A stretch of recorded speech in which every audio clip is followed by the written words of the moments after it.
बीते कुछ दिनों से लगातार भारतीय जनता पार्टी के लिए बैटिंग करने वाली कांग्रेस सांसद शशि थरूर राहुल गांधी के तेवरों को देखने के बाद घुटने पर आ गए हैं। मैंने आपको बताया था कि कैसे शशि थरूर आज की तारीख में गिड़गिड़ाने लगे हैं, लेकिन उससे इतर हटके अब शशि थरूर ने प्रधानमंत्री नरेंद्र मोदी की खिलाफत भी पूरी तरीके से शुरू कर दी है। आलम यह कि भागवत का न्योता भी ठुकरा दिया है और मोदी का हाथ भी झटक दिया है। सारी बातें जरा विस्तार से करने की जरूरत है और विश्लेषण आज की तारीख में इस बात की करने की आज आवश्यकता महसूस हो रही है कि शशि थरूर अचानक से ये इतना टर्न, ये सीधा यू टर्न कैसे लेते हुए नजर आ रहे हैं। सारी बातें जरा विस्तार से। नमस्कार, मैं स्वप्निल और आप मुद्दा देख रहे हैं। दोस्तों, आगे बढ़े उससे पहले वही छोटी सी अपील। मुद्दा इन दिनों एक गंभीर आर्थिक संकट से जूझ रहा है।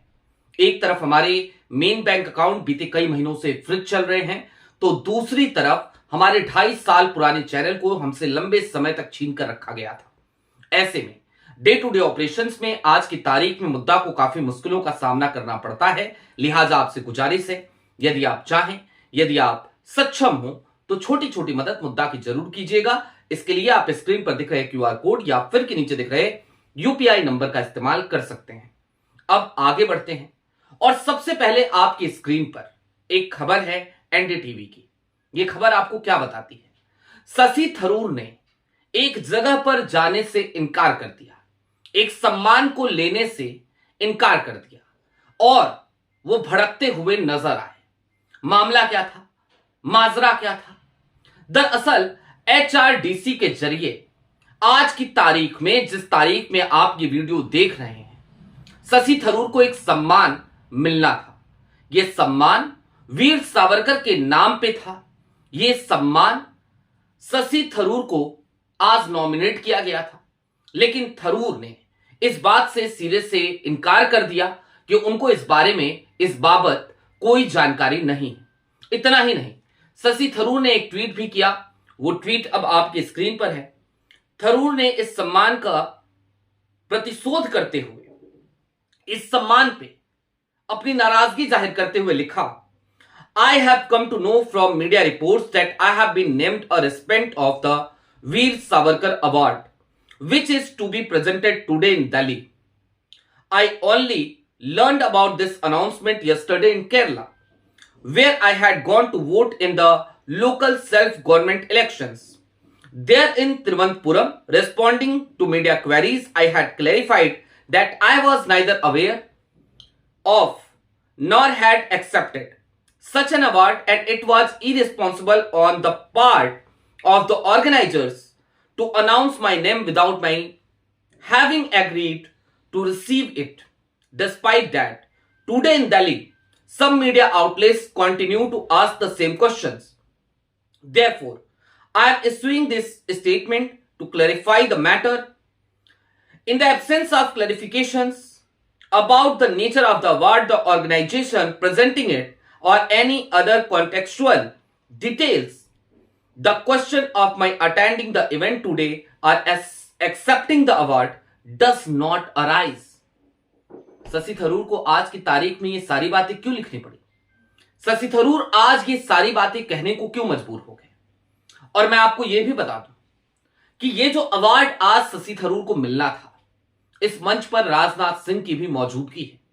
यानी कि राजनाथ सिंह आज उसी मंच पर होते जिस मंच से थरूर को यह अवार्ड दिया जाता है। लेकिन सारी बातें कहां बिगड़ी, सारी चीजें कहां बिगड़ी, राहुल के कौन से तेवर हैं, अब जरा उस तरफ चलते हैं।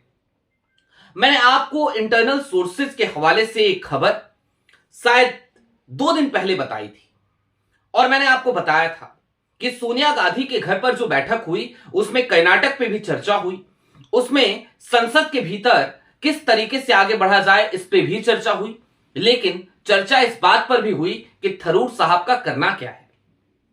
थरूर साहब जो लगातार आज की तारीख में कांग्रेस के लिए मुसीबतें गढ़ते नजर आ रहे हैं, थरूर साहब जो आज की तारीख में हर दिन कांग्रेस को छोड़कर भारतीय जनता पार्टी के लिए बैटिंग करते नजर आ रहे हैं, उनके साथ क्या सलूक किया जाना चाहिए।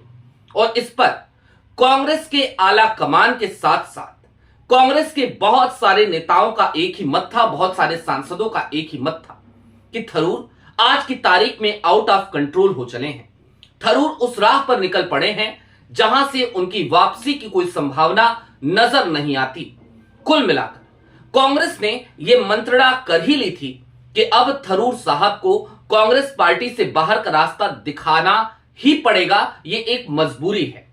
कांग्रेस का इससे नुकसान क्या होता? निश्चित तौर पर कांग्रेस 99 सीटों से 98 सीटों पर आ जाती अगर वो शशि थरूर को पार्टी से बाहर कर देती, एक्सपेल कर देती। कुछ नेताओं ने यह भी कहा कि केरल में आने वाले दिनों में चुनाव है, लिहाजा केरल चुनाव तक तो हमें रुकना चाहिए। लेकिन उसके बावजूद आला कमान ने और यहां तक कि राहुल गांधी ने इस बात पर जोर दिया कि दरअसल अब मसला उस तरफ बढ़ चला है जहां पर जितना रुकेंगे उतना ही कांग्रेस का नुकसान होगा। बात केरल के चुनाव से भी आगे बढ़ चली है। बात तो यह है कि जो नुकसान आज की तारीख में थरूर कर रहे हैं वो कांग्रेस की आइडियोलॉजी को आघात पहुंचाता है, वो कांग्रेस की विचारधारा पर एक तरीके का कुठाराघात है। निश्चित तौर पर ऐसे में थरूर को बर्दाश्त नहीं किया जा सकता। राहुल गांधी के ये वो वक्तव्य थे जो थरूर साहब के कान तक पहुंचे होंगे और निश्चित तौर पर आज की तारीख में थरूर दरअसल अब उन तमाम चीजों की, उन तमाम अपनी गलतियों की भरपाई करने की पुरजोर कोशिश कर रहे हैं। एक सच और भी है, थरूर को यह बात अच्छे से मालूम है कि दरअसल उनका जो भी अस्तित्व है वो आज की तारीख में कांग्रेस में होने की वजह से है। कांग्रेस से यदि थरूर बाहर चले जाते हैं तो उनका राजनीतिक अस्तित्व पूरी तरीके से समाप्त हो जाएगा। जरा सोचिए, जिन थरूर को मनमोहन सिंह की सरकार ने नॉमिनेट किया यूएन में जनरल सेक्रेटरी के इलेक्शन के लिए, जरा सोचिए जिन थरूर को 2009 में पहली बार कांग्रेस ने तिरुवनंतपुरम से टिकट दिया और थरूर के लिए तमाम स्टार प्रचारक लगा दिए कि थरूर किसी भी हाल में चुनाव जीत जाए। थरूर पहली बार चुनाव जीते तो पहली बार चुनाव जीतने के साथ ही उन्हें मंत्री पद दे दिया गया। एक्सटर्नल अफेयर्स की मिनिस्ट्री में उन्हें स्टेट मिनिस्टर बनाया गया, मिनिस्टर ऑफ स्टेट बनाया गया। उसके बाद थरूर के ऊपर 2010 में एक आरोप लगा, आरोप 130 करोड़ के एक घोटाले का, जो उनकी बेहद करीबी उस समय उनकी शादी नहीं हुई थी, सुनंदा पुष्कर को आईपीएल की एक टीम का 130 करोड़ का स्टेक देने का आरोप था। निश्चित तौर पर उसके बाद शशि थरूर को अपने पद से इस्तीफा देना पड़ा, लेकिन 2010 में इस्तीफा देने वाले और अप्रैल 2010 में सुनंदा पुष्कर से शादी करने वाले शशि थरूर 2012 में फिर से मंत्री बनाए जाते हैं और इस बार ह्यूमन रिसोर्स मिनिस्ट्री उन्हें मिल जाती है। यानी कि थरूर का साथ कांग्रेस ने हमेशा ही दिया जब कांग्रेस सत्ता में थी। लगातार तिरुवनंतपुरम से आज की तारीख में थरूर चौथी बार के सांसद भी हैं। लेकिन बीते कुछ समय से, या फिर सीधे तौर पे कहा जाए तो 2024 के चुनावों के नतीजों के बाद से, नरेंद्र मोदी के तिबारा प्रधानमंत्री बनने के बाद से शशि थरूर एक अलग मोड में नजर आते हैं। और वो मोड कौन सा है? वो मोड यही है कि वो तमाम बातें ऐसी करते हैं, तमाम कॉलम्स ऐसे लिखते हैं, तमाम ऐसे बयान देते हैं, या फिर कि उनके कृत्य तमाम तरीके के ऐसे होते हैं जो कांग्रेस को मुश्किल में डालते हुए नजर आते हैं। मसलन की शशि थरूर वही तो थरूर हैं जिन थरूर ने ऑपरेशन सिंदूर के बाद जब डेलीगेशन भेजा गया तो कांग्रेस ने अन्य नेताओं का नाम दिया था, थरूर का नाम नहीं दिया था। थरूर चाहते तो आज जिस तरीके से उन्होंने ये इनकार किया सम्मान लेने से, उसी तरीके से कांग्रेस की मर्जी नहीं है ये जानते हुए वो इस बात से इनकार कर सकते थे कि वो डेलीगेशन के सदस्य नहीं बनेंगे। लेकिन शशि थरूर उस डेलीगेशन के सदस्य भी बने। शशि थरूर विदेशों में भी गए, वहां जाकर गाते हुए भी नजर आए।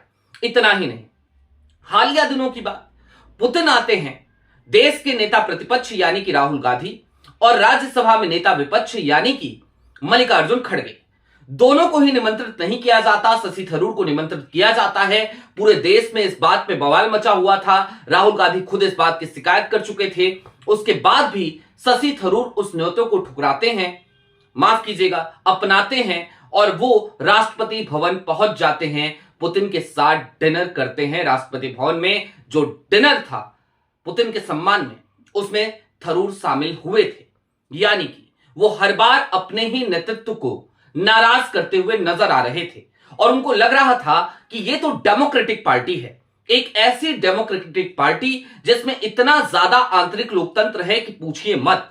मतलब थरूर चाहे जितनी भी गलतियां कर लें, उनके ऊपर कोई एक्शन नहीं होगा। लेकिन थरूर की ये गलतफहमी सोनिया गांधी के घर हुई उस बैठक के बाद से दूर हो गई। थरूर को यह बात अच्छी तरीके से समझ में आ गई कि दरअसल आज की तारीख में कांग्रेस अब वो वाली कांग्रेस नहीं रही।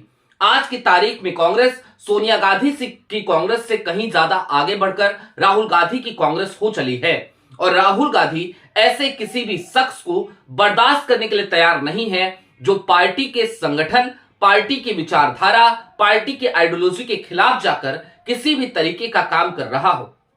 थरूर को जब से यह बात समझ में आई, थरूर लगातार गिड़गिड़ाते हुए भी नजर आए।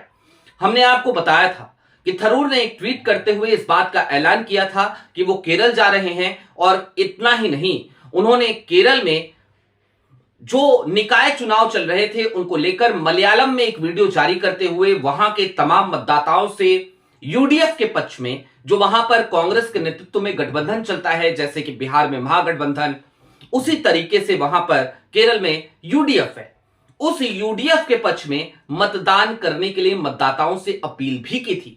थरूर का नरम पड़ता रवैया उसी दिन से नजर आ रहा था और आज की तारीख में जब इस देश में एक बड़ी खबर आई कि शशि थरूर को आरएसएस द्वारा प्रायोजित एक सम्मान दिया जा रहा था, एक ऐसा सम्मान जो मंच पर राजनाथ सिंह को भी लेकर के आने में कहीं ना कहीं सक्षम है, उस सम्मान को भी लेने से शशि थरूर ने ना सिर्फ इनकार किया बल्कि भड़कते हुए नजर आए और कहते हुए नजर आए। कुल मिलाकर इस बात को समझिए कि आज की तारीख में यदि शशि थरूर इस सम्मान को ले रहे होते तो निश्चित तौर पर राहुल गांधी, जो आज की तारीख में सिर्फ इसी मोड में है कि चलो एक सो कॉज नोटिस हम जारी कर देते हैं, वो राहुल गांधी शशि थरूर को एक्सपेल करवाने में 2 मिनट की देरी नहीं लगाते। निश्चित तौर पर थरूर आज घुटने पर आए हैं तो वो राहुल गांधी के उन्हीं तेवरों की वजह से, जो तेवर सोनिया गांधी के घर पर चल रही उस मंत्रणा के बीच राहुल गांधी ने दिखाए थे। कुल मिलाकर इस बात को समझिए कि थरूर की राजनीति तभी तक है जब तक कांग्रेस उनके साथ है। कांग्रेस ने यदि उनका साथ छोड़ दिया तो थरूर का राजनीतिक पतन निश्चित है। इस बात को थरूर भी भली भांति तौर पर जानते हैं और सबसे ज्यादा मजे की बात तो यह भी है कि आज की तारीख में थरूर ने ना सिर्फ भागवत का वो न्योता ठुकराया है, ना सिर्फ सावरकर से दूरी बनाई है, बल्कि ऐसा लगता है जैसे प्रधानमंत्री नरेंद्र मोदी का हाथ भी झटक दिया हो। आपकी क्या राय हमें कमेंट बॉक्स में जरूर बताइएगा। अभी के लिए दीजिए इजाजत, चलते चलते फिर वही अपील, चैनल पे नए हो तो सब्सक्राइब करते हुए जाइएगा, सक्षम हो तो छोटी छोटी मदद मुद्दा की जरूर कीजिएगा। बहुत शुक्रिया।